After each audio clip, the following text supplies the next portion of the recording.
ముదిరాజ్ ముద్దుబిడ్డ, పేద ప్రజల కోసం పోరాడిన మహనీయుడు.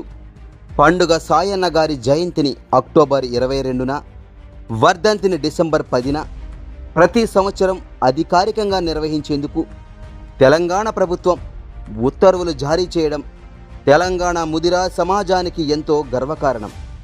ఈ చారిత్రాత్మక నిర్ణయం తీసుకున్న తెలంగాణ ముఖ్యమంత్రి శ్రీ రేవంత్ రెడ్డి గారికి, ముదిరాజ్ ముద్దుబిడ్డ మక్తల్ ఎమ్మెల్యే మంత్రివర్యులు శ్రీ వాకిట శ్రీహరి గారికి, తెలంగాణ ప్రభుత్వ ప్రధాన కార్యదర్శి శ్రీ సంజయ్ జాజు గారికి, తెలంగాణ ముదిరాజుల తరఫున ప్రత్యేక కృతజ్ఞతలతో మీ గౌని శ్రీనివాస్ ముదిరాజ్, మాజీ ఎంపీటీసీ సభ్యులు, ధన్వాడ, నారాయణపేట జిల్లా.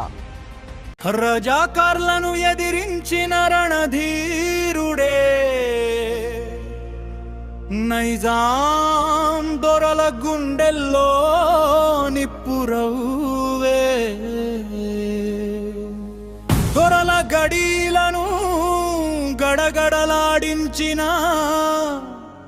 గర్జనవే,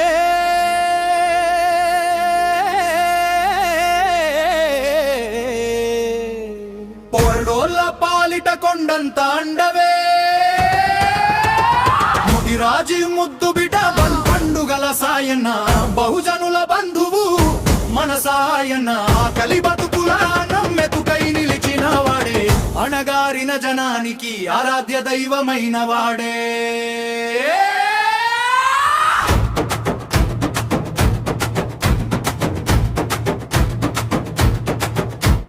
అజానుబాహుడి రూపం, అగ్ని లాంటి చూపు, కండలు తిరిగిన దేహం, కొండంత గుండె ధైర్యం, దొరల గడీల తలుపులు బద్దలు కొట్టి పెదల గడపల్లో వెలుగులు నింపినవాడు, దోపిడీ దొరల గుండెల్లో గుబులు పుట్టించి దీనుల గుండెల్లో దైవున నిలిచాడు.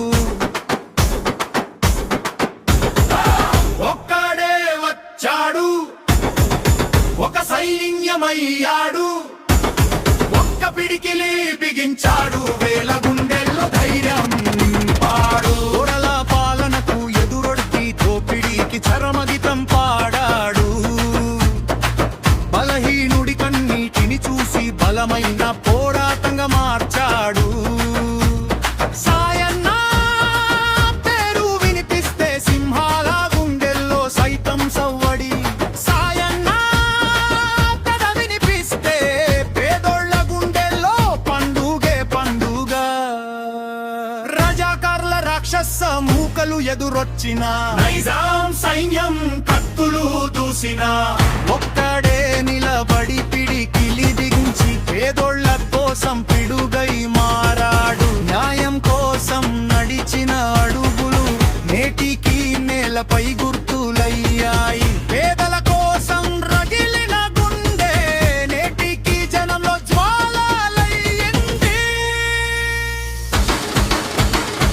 కాలం మారినా కథ మారలేదు, తరాలు మారినా పేరు చెరిగి పోలేదు.